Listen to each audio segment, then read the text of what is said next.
Assalamualaikum warahmatullahi wabarakatuh. Waalaikumsalam warahmatullahi wabarakatuh. Halo teman-teman semua, halo warga YouTube semua. Eh, Kali ini kami dari kelompok 2 Literasi Internet dan Data Universitas 11 Maret akan membahas nih tentang data literasi. Nah, sebelumnya aku mau kenalin dulu nih tentang anggota-anggota kelompok kami dari kelompok 2. Yang pertama aku sendiri, Azhar Ahmad Ramadan, dengan nomor induk mahasiswa V1020002. Yang kedua adalah Mada Yurika, teman aku nih. Halo Kak Mada. Halo, Halo Kak, nomor induknya apa nih? nomor induk aku V10246. Oke. Yang ketiga adalah Kak Yasinta Novatiara. Halo Kak Yasinta. Halo, Halo, nomor induknya apa nih Kak? nomor induk aku V10296. Oke. Yang terakhir adalah Kak Widya Anggara. Halo Kak Widya. Hai, Nomor induknya apa nih Kak? nomor induk aku V1020090. Oke, karena kita udah kenalan, yuk kita next. Nah, pertama kita latar belakang dulu nih. Mengapa sih data literasi itu butuh analitik? Mengapa sih literasi data tuh butuh banget dengan kemampuan analitik, membutuhkan banget analisis. Alasannya tuh kenapa sih? Nah, untuk mengetahuinya kita perlu mengetahui tentang pengertiannya. Nah, analisis itu adalah kegiatan untuk mencari pola atau cara berpikir yang berkaitan dengan pengujian secara sistematis terhadap sesuatu untuk menentukan bagian, hubungan antar bagian, serta hubungannya dengan keseluruhan. Nah, jadi intinya adalah analisis itu suatu kegiatan ya. Nah, kegiatan untuk mencari pola atau struktur tentunya menggunakan cara berpikir kita dengan menguji hipotesis, menggunakan metode penelitian yang disusun secara sistematis, yang pastinya untuk menentukan informasi kah, mendapat informasi kah, apakah informasi tersebut berhubungan dengan informasi lainnya kah, atau bisa kita hubungkan dengan keseluruhan. Contohnya kita menggunakan analisis itu biasanya kita gunakan untuk penelitian, entah untuk mendapat data profit, entah itu untuk menentukan langkah strategi marketing, untuk business development. Nah, itu pastinya digunakan banget kemampuan analisis kita.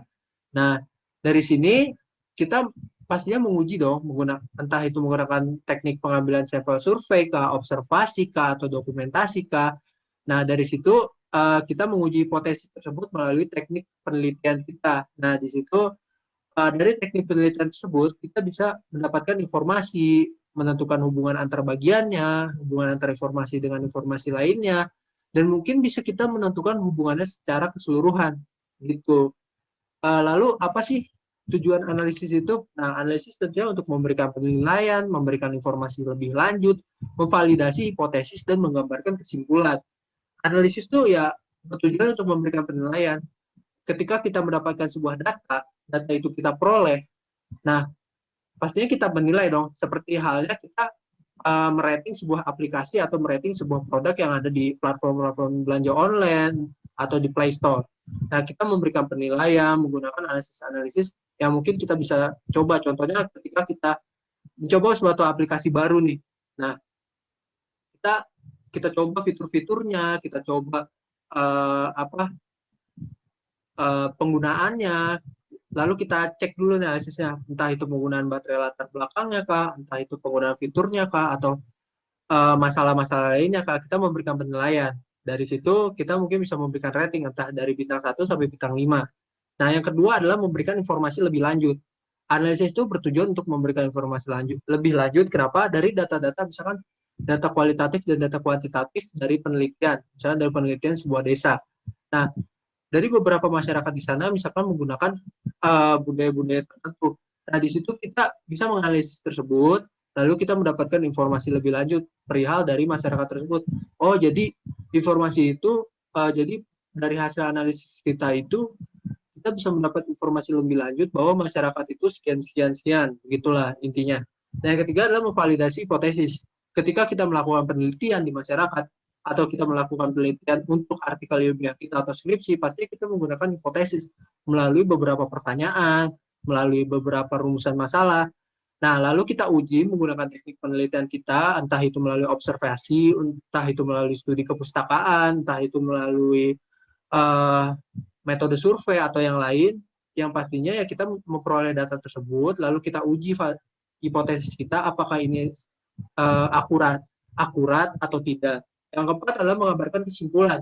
Ketika kita mencoba beranalisis itu bertujuan untuk mengabarkan kesimpulan karena ketika kita memperoleh sebuah data-data yang banyak, data-data yang besar, nah kita nggak mungkin memunculkan data-data tersebut secara gamblang ke masyarakat, tapi kita perlu untuk mengabarkan kesimpulan tersebut. Jadi secara intinya, jadi masyarakat pun lebih mengerti, lebih paham terhadap kesimpulan kita daripada data-data yang kita berikan ke masyarakat itu secara gamblang gitu. Nah, yang tadi why analytic, mengapa kita harus analisis? Alasannya tuh apa sih? Yang tadi analisis itu untuk memberikan penilaian. Seperti halnya aplikasi, kita mencoba menggunakan fitur-fiturnya, mencoba menggunakan program-programnya, mencoba menggunakan atau mungkin ada promo-promonya di situ, lalu kita memberikan penilaian melalui pendapat kita, opini kita, dan didukung dengan data-data yang kita peroleh dari aplikasi tersebut. Yang kedua adalah analysis. Untuk menganalisis lebih lanjut, maksudnya adalah ketika kita mendapatkan sebuah data-data, tentunya kita perlu untuk menganalisis lebih lanjut dong. Kenapa? Ya karena data-data tersebut belum tentu berkualitas atau tidak, atau mungkin tidak akurat atau tidak relevansi gitu. Nah, kita perlu untuk menganalisis lebih lanjut. Nah, yang ketiga adalah draw conclusion, di mana kita perlu mengabarkan kesimpulan dari data-data tersebut. Data-data tersebut kita peroleh banyak banget, tapi kita langsung ambil gitu, langsung kita informasikan kepada masyarakat atau teman-teman kita. Nah, teman-teman kita ya bakal bingung karena ini kesimpulannya tuh apa? Ini kesimpulan tuh gimana? Seperti kayak data penjualan, kita taruh ke masyarakat, tapi kita tidak mengabarkan kesimpulan, entah data penjualan dari periode ini mengalami penurunan kah, atau data penjualan dari periode ini mengalami kenaikan kah, kita nggak tahu sebagai masyarakat awam, misalnya begitu. Nah, jadi untuk skill-skill ini dibutuhkan sekali untuk orang-orang di tingkat dasar, intermediate, dan advance. Pokoknya analisis itu dibutuhkan banget oleh semua orang karena analisis itu sebenarnya berdekatan dengan kegiatan sehari-hari. Seperti kita anak rantau sebagai mahasiswa kan kita sering ngekos ya. Nah, kita mengeluarkan banyak uang, misalnya untuk membeli makanan kah, untuk membeli buku kah, atau untuk membayar UKT kah. Nah, kita perlu mencatat pengeluaran tersebut di buku kah atau di buku kas kah.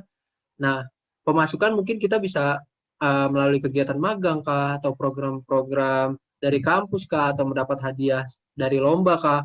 Nah, itu pemasukan kita, lalu ketika kita sudah masukkan, nah kita tidak langsung untuk mencoba mengasih tahu kepada teman kita, data-data aku nih selama pemasukan pengeluaranku selama periode ini. Nah, teman kita yang nggak bakal tahu, kecuali kalau kita kasih kesimpulan kayak, wah ternyata pengeluaranku lebih banyak nih daripada pemasukan. Tentunya teman-teman kamu mungkin bakal kasih saran. Kayaknya dari hasil kesimpulan kamu lebih baik untuk menghemat uang kah, atau untuk menabung lebih banyak uang kah. Nah, itu kita membutuhkan analisis. Nah, ternyata analisis itu emang benar-benar dekat dengan kita loh. Gitu, teman-teman. Nah, yang pertama, yang ini jangan salah kaprah ya. Laporan hasil itu memberikan data, analisis itu memberikan jawaban. Kayak tadi, data-data pemasukan pengeluaran kita selama kita ngekos di luar daerah, itu sebenarnya adalah laporan hasil. Gitu. Nah, laporan hasil itu kita catat di buku, pemasukan pengeluaran itu kita catat di buku, entah itu menggunakan keterangan, entah itu menggunakan data kuantitatif atau uang. Nah, itu adalah suatu data. Nah, data itu kemudian kita lanjutkan lagi dengan analisis. Nah, analisis tadi, alasan kita analisis, tujuan analisis itu kita sendiri adalah untuk menggambarkan kesimpulan kan. Nah, dari di situ kita bisa bisa mencari tahu bahwa analisis itu beda banget dengan laporan hasil. Analisis itu memberikan jawaban, sedangkan laporan hasil itu memberikan data. Jadi saat ini paham ya, laporan hasil tuh kayak contohnya data pengeluaran, data pemasukan. Nah, itu hanya untuk memberikan data. Sedangkan ketika kita melanjutkan lagi dengan kegiatan analisis itu ya bertujuan untuk mengabarkan kesimpulan. memberikan jawaban yang akhirnya bisa kita komunikasikan terhadap diri kita sendiri ataupun masyarakat ataupun teman-teman kita yang lain gitu loh teman-teman. Oke, nah ini studi kasus ya. Misalkan aku dengan teman-temanku kayak Sinta, Kak Widya, dan Kak Mada membangun sebuah perusahaan startup. Nah, perusahaan startup itu aku buat sebuah website di mana produk-produk aku, ada artikel-artikel aku dan teman-temanku di sana, itu semua ada di sana. Yang kemudian diharapkan para pelanggan, para customer bakal tertarik gitu loh. Aku sih berharapnya begitu, tapi ketika aku melihat sebuah kunjungan, melihat sebuah data-data kunjungan dari pelanggan atau customer aku, ternyata terjadi penurunan dalam kunjungan website aku. Akhirnya aku dan teman-temanku itu mencoba cari data pendukung, entah itu data penjualan, data penurunan, data kunjungan, data penjualan, atau mungkin dari SEO website aku, atau dari artikel-artikel aku, atau mungkin dari reputasi perusahaan aku cari data-data tersebut. Dan akhirnya aku menemukan sebuah masalah, dan teman-temanku juga menemukan sebuah masalah. Ternyata ada, misalkan nih, tampilan websiteku itu sedikit kurang menarik bagi teman-teman pelangganku. Pelangganku mengeluh, dilihat dari dataku, pelangganku mengeluh banyak banget hal-hal yang terjadi error, terjadi masalah di website aku. Seperti kendala dari SEO-nya kah, tampilan user friendly-nya kah, itu semua terjadi jadinya dari data-data kepuasan pelanggan aku. Akhirnya, aku dan teman-temanku membuat tampilan website yang lebih baru, lebih menarik, lebih bagus, yang diinginkan pelanggan deh pokoknya. Nah, akhirnya aku komunikasikan dengan masyarakat, dengan teman-temanku juga, dengan karyawan-karyawan lainnya. Kalau tampilan websiteku bakal beda loh, diharapkan para pelangganku, para customerku bakal seneng. Dan itulah manfaat dari analis itu sendiri. Kita bisa memberikan jawaban, bisa mengembarkan kesimpulan secara positif yang pastinya bisa berguna untuk kita sendiri dan juga orang lain. Nah, yang kedua adalah culture of data literasi yang bakal disampaikan oleh Kak Mada Yurika. Untuk Kak Mada Yurika dipersilahkan. Terima kasih buat kesempatan yang udah diberikan. Aku bakal melanjutin pembahasan tentang culture of data literasi. Culture of data literasi maksudnya adalah budaya dari literasi data. Nah, dari situ harus kita pahami dulu nih, budaya literasi data itu apa sih? Next. Literasi data adalah kemampuan untuk membaca, menganalisis, dan bekerja dengan data. Jika diibaratkan seperti saat kita sedang membaca sebuah buku. Nah, dibutuhkan pemahaman ketika membaca buku tersebut. Kemudian kita analisis. Dari membaca tadi, kita jadi tahu apa sih inti yang dibahas dalam buku tersebut. Tak hanya itu, kita juga bisa mengetahui hal-hal lainnya berkaitan dengan inti pembahasan buku tersebut yang bisa dikatakan sebagai data-data lainnya. Secara tidak langsung, dari situ dapat dikatakan bahwa kita sudah bekerja dengan data.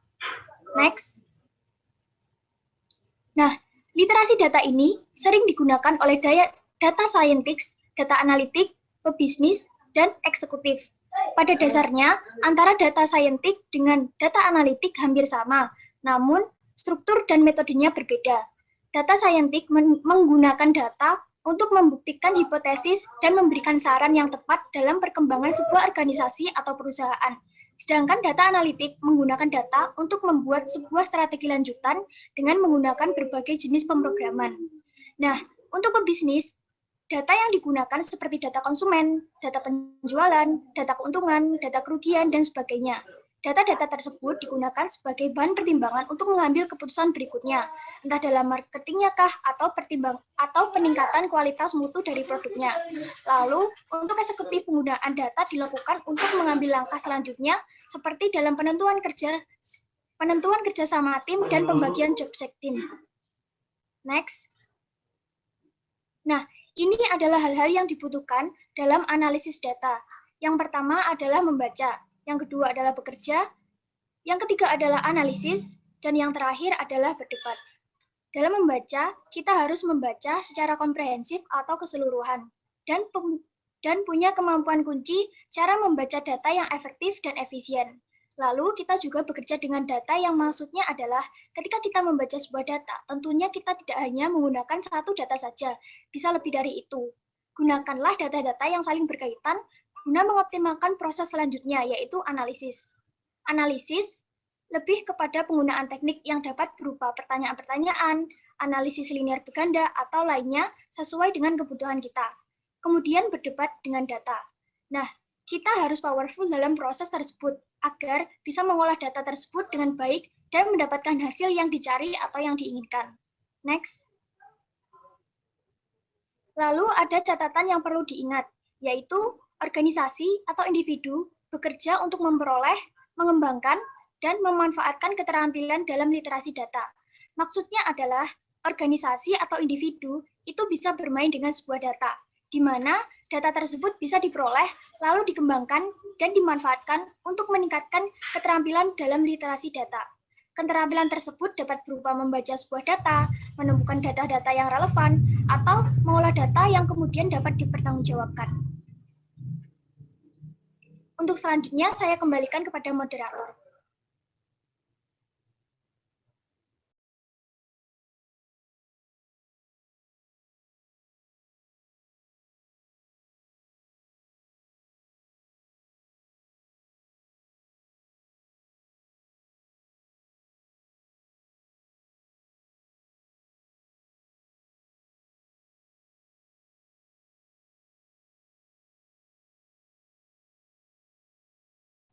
Oke, untuk budaya literasi data, maaf tadi ada kesalahan teknis, bakal disampaikan untuk oleh Yasinta. Untuk Kak Yasinta dipersilahkan. Baik, budaya literasi data. Budaya literasi data adalah organisasi atau individu bekerja untuk memperoleh, mengembangkan, dan memanfaatkan keterampilan dalam literasi data. Biasanya, lembaga atau individu memiliki pekerjaan yang sering didekatkan dengan beberapa data. Budaya literasi data bisa didefinisikan sebagai perbedaan karakteristik yang akan mengalir melalui organisasi. Next.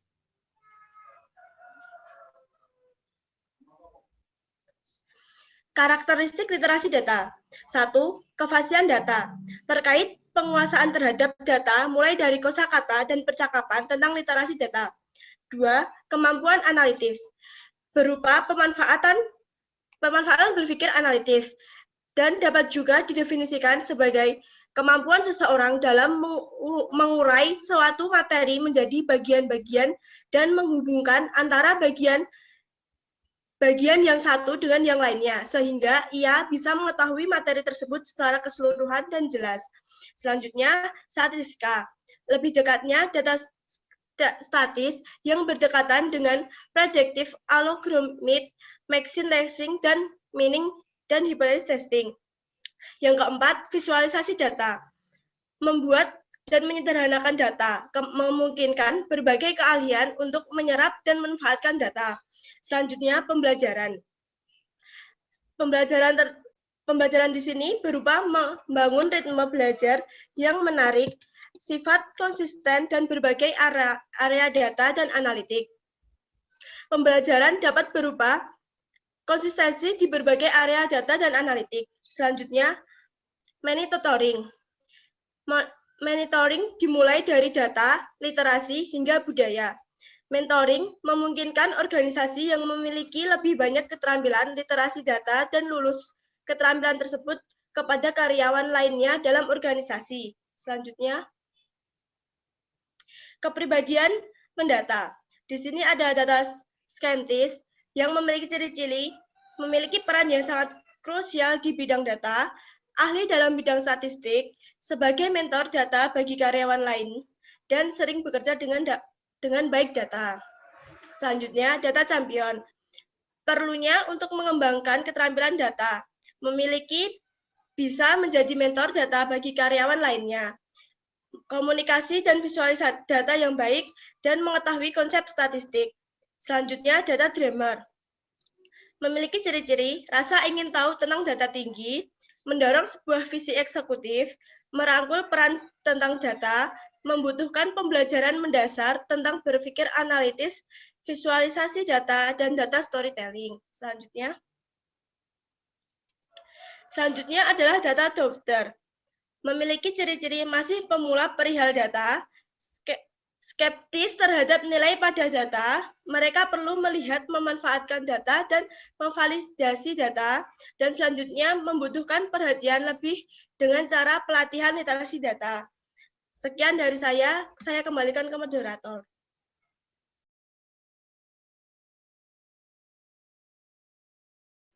Untuk penyampaian materi selanjutnya terkait data storytelling bakal disampaikan oleh Kak Widya. Untuk Kak Widya dipersilahkan.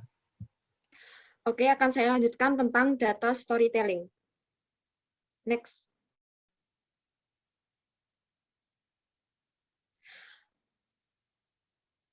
Storytelling membantu data untuk menghasilkan ingatan mudah dengan informasi naratif. Dengan adanya membaca data, dimudahkan menerjemahkan data, penjelasan, dan menahan ingatan. Satu, apa sih itu?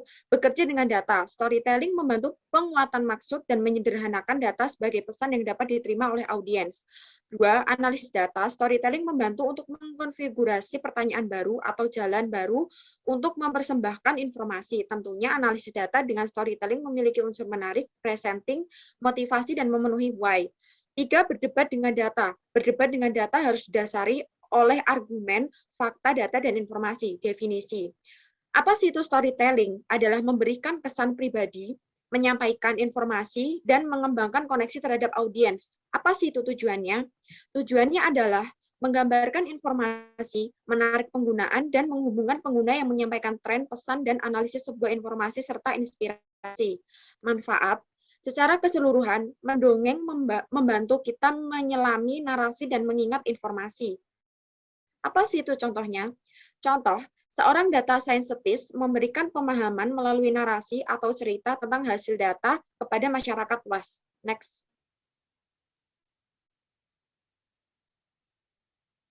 Untuk pemahaman data. 1. Backend data. Apa sih itu backend data? Backend data sebagai pendukung akurasi dari cerita yang kamu katakan secara efektif. Backend data berasal dari sumber data, koleksi data, dan cara kerja data.